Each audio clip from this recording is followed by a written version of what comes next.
அன்பானவர்களே, அன்பு வணக்கங்கள். நான் பல கோயில்களுக்கு போகிறேன், பல கடவுள்களை வணங்குகிறேன். அந்த கடவுளிடமெல்லாம் பிரார்த்தனை செய்கிறேன்,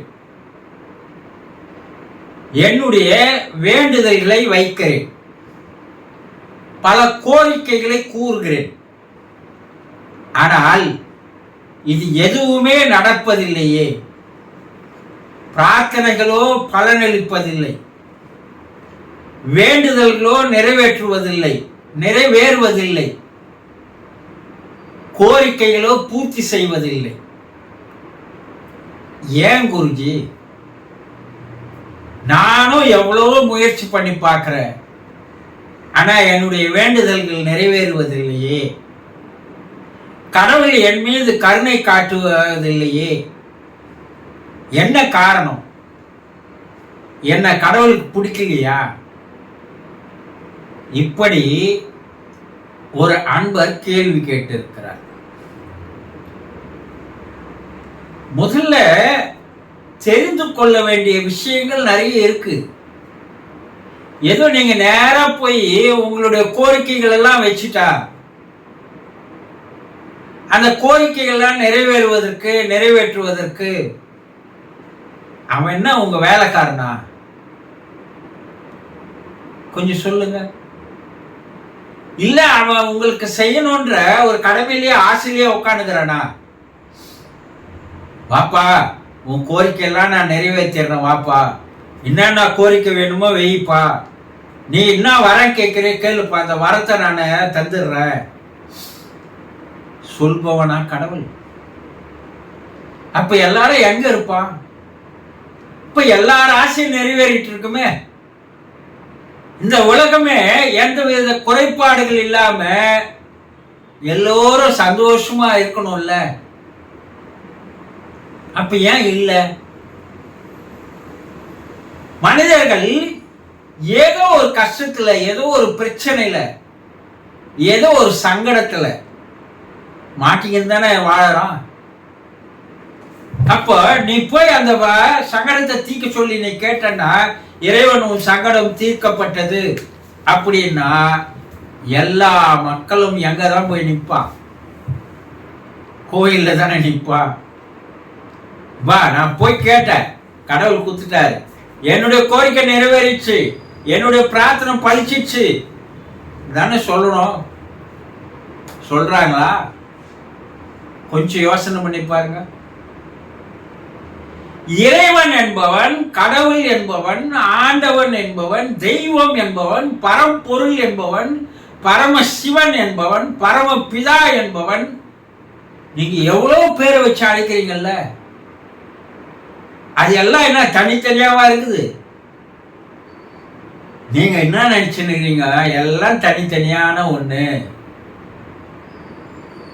முருகன் வேறு, விநாயகன் வேறு, பரமசிவன் வேறு, பெருமாள் வேறு அப்படின்னு கட்சி ரீதியா அவங்கள பிரிச்சு வச்சிடுறீங்க இல்லையா? நான் பெருமாள் பக்தன், நான் முருக பக்தன், நான் விநாயக பக்தன், நான் சிவபக்தன் சொல்றாங்களா இல்லையா? சிவனடியாக்கள் எவனா நான் கடவுளுடைய பக்தன்னு சொல்றானா? கொஞ்சம் யோசனை பண்ணி பாருங்க.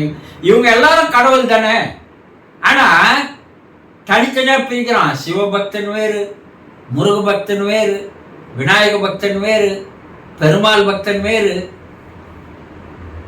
இப்படி கடவுளை நீங்கள் பிரித்து பார்த்ததனால் வரக்கூடிய பிரச்சனைகள் தான் ஏராளம்.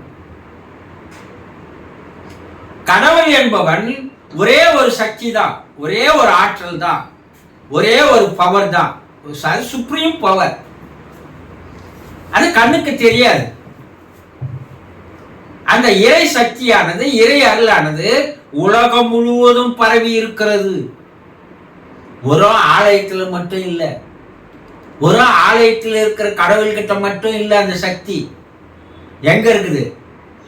உங்களை சுற்றி இந்த பிரபஞ்சம் முழுவதும் கண்ணுக்கு தெரியாத ஒரு அலைவரிசையாக அந்த சக்தியானது இருந்து கொண்டிருக்கிறது என்பதை முதல்ல தெரிஞ்சுக்கணும். இதுவே தெரியாதவர்கள் பல பேர் இருக்கீங்க. உங்களை சுத்தி அந்த சக்தி இருக்குது, உங்களுக்கு உள்ளேயும் அந்த சக்தி இருக்குது.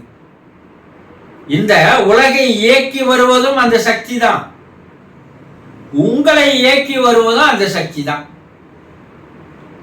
இப்ப கடவுள் என்பவர் இல்லாத இடம் இருக்குதா?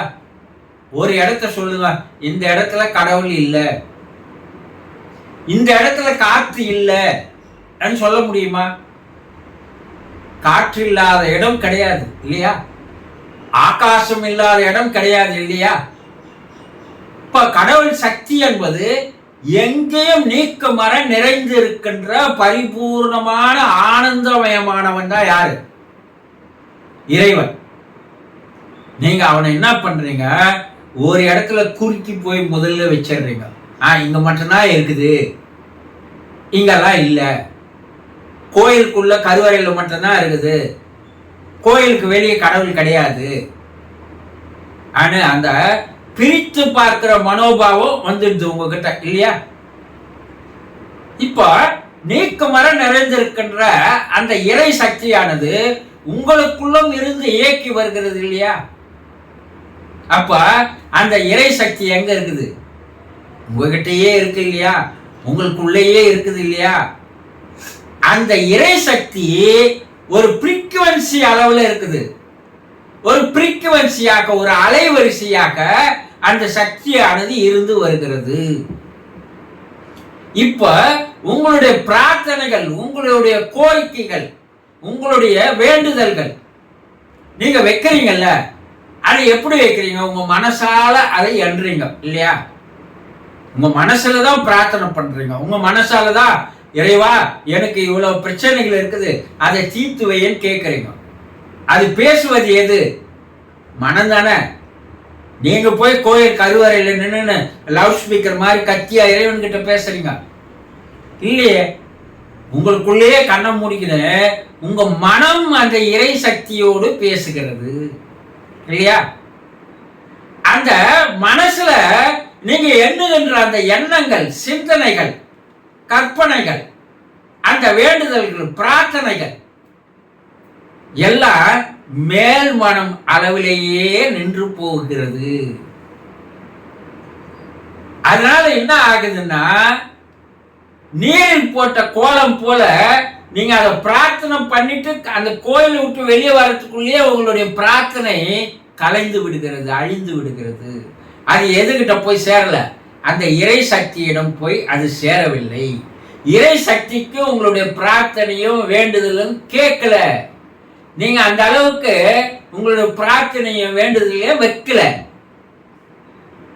அப்ப உங்க மனசுக்குள்ளேயே ஆழ்மனதிற்கு கீழே பிரபஞ்ச மனத்திற்கோடு இருக்கின்ற அந்த இறை சக்தி அளவுக்கு உங்களுடைய கோரிக்கைகளும் வேண்டுதல்களும் போய் அதுல போய் பதிவாகிற அளவுக்கு அந்த பிரபஞ்ச சக்தி உங்களுடைய வேண்டுதல்களை, கோரிக்கைகளை கேட்கிற அளவுக்கு உங்களுடைய மன அலைவரிசையை நீங்கள் அமைதிப்படுத்தி அதை கொஞ்சம் கொஞ்சமா அமைதியான நிலையில உங்களுடைய மனம் அந்த செய்திகளை பிரபஞ்சத்துக்கு, இறை சக்திக்கு எடுத்துன்னு போய் சேர்த்தாதான் அந்த இறை சக்தியானது உங்களுடைய வேண்டுதல்ல பிரார்த்தனையை கேட்டு அதை நிறைவேற்றி வைக்கும். ஆனா நீங்க எப்படி பிரார்த்தனை பண்றீங்க? எப்படி எப்படி வேண்டுதலை வைக்கிறீங்க? கொஞ்சம் யோசனை பண்ணி பாருங்க. கோயிலுக்கு போயிட்டீங்க, கோயில் கருவறையில கண்ணை மூடிட்டீங்க. ஆனா மனம் என்ன நினைக்குது? பிரார்த்தனையும் ஒரு பக்கம் நினைக்குது, வேண்டுதல ஒரு பக்கம் நினைக்குது, வேறு ஒரு பக்கம் மனம் வேற எங்கேயோ ஓடுது. கண் ஒன்று பார்க்க, காது ஒன்று கேட்க, வாய் ஒன்று முணுமுணுக்க, மனம் ஏதோ ஒன்றை நினைக்க. பிரார்த்தனை பண்ணா அந்த பிரார்த்தனை போய் சேருமா? கேட்குமா? அந்த கருவறையில் இருக்கிற அந்த சிலை வடிவா இருக்கிற அந்த கடவுள்கிட்டயே உங்க பிரார்த்தனை போய் சேராது. அப்ப இறைநிலை கிட்ட எப்படி போய் அந்த மெசேஜ் போய் சேரும்? அவன் கோயில் கருவறைக்குள்ள போய் நின்னுன்னு, ஐயோ வெளியோ, கோயிலுக்கு வெளியோ ஒரு செப்பலை விட்டு வந்துக்கிறேன், நேற்று தான் வாங்கினேன் 799 ரூபாய், இன்னைக்கு அதை வெளியே விட்டு வந்துக்கிறேன், அது யாருன்னா எடுத்துன்னு போயிடுவானோ செய்வானோ, மனம் எங்கே ஓடுது? கருவறையில் இருக்கிற கடவுளை பாருன்னா காலில் போடுற செருப்பு மேலே மனம் ஓடுது. இந்த ரெண்டுத்துக்கு இடையில நீங்கள் உங்களுடைய பிரார்த்தனை வேண்டுதல் வச்சீங்கன்னா அந்த செருப்புக்கு தான் அந்த அலைவரிசை போய் சேரும் இல்லையா? பிரார்த்தனை செய்கிற நேரத்தில் தான் வீட்டு கவனம், வெளி உலக கவனம் வேறு. ஏதாவது நீங்க ஒரு நிமிஷம் சிந்திச்சு பாருங்க, நீங்க பிரார்த்தனை செய்த அந்த நொடியில், வேண்டுதல் வச்ச அந்த நொடியில் வேறு ஒன்றுமே என்னுடைய மனம் நினைக்கவில்லை, அப்படியே சைலண்டா இருந்ததுன்னு சொல்ல முடியுமா? முடியாது. ஏன்னா உங்க மனசையே நீங்க புரிஞ்சிக்கல. அந்த மனமோட தான் இறைவன் கிட்ட நீங்க பேசணும். அந்த மனமே உங்களால புரிஞ்சிக்க முடியலன்னா அந்த மனதை எப்படி சரி பண்ணி உங்களுடைய வேண்டுதலுடைய அலைன்மெண்ட்டை எப்படி சரி பண்ணா அது பிரபஞ்ச மனத்திற்கு போய் உள்ள போய் சேரும், இறைநிலை இறை சக்தியோடு போய் சேரும். அப்போ அது எப்படி ரிசீவ் பண்ணும்? இது தெரிஞ்சாதான் இந்த டெக்னாலஜி, இந்த டெக்னிக்கு, இந்த சயின்ஸ் என்று சொல்லக்கூடிய ஸ்பிரிச்சுவலுடைய ஃபார்முலா தெரிஞ்சாதான் உங்களால நீங்கள் வேண்டுகின்ற வேண்டுதல்கள் பிரார்த்தனைகள் எல்லாம் பலிக்கும், நிறைவேறுமே தவிர எத்தனை பிறவி எடுத்துன்னு போய் டெய்லி நீங்க போய் இறைவன்கிட்ட கடவுள்கிட்ட உங்க வேண்டுதல் பிரார்த்தனை வச்சாலும் அது நடக்கவே நடக்காது என்பதை தெளிவாக தெரிந்து கொள்ளுங்கள். சந்தோஷம்.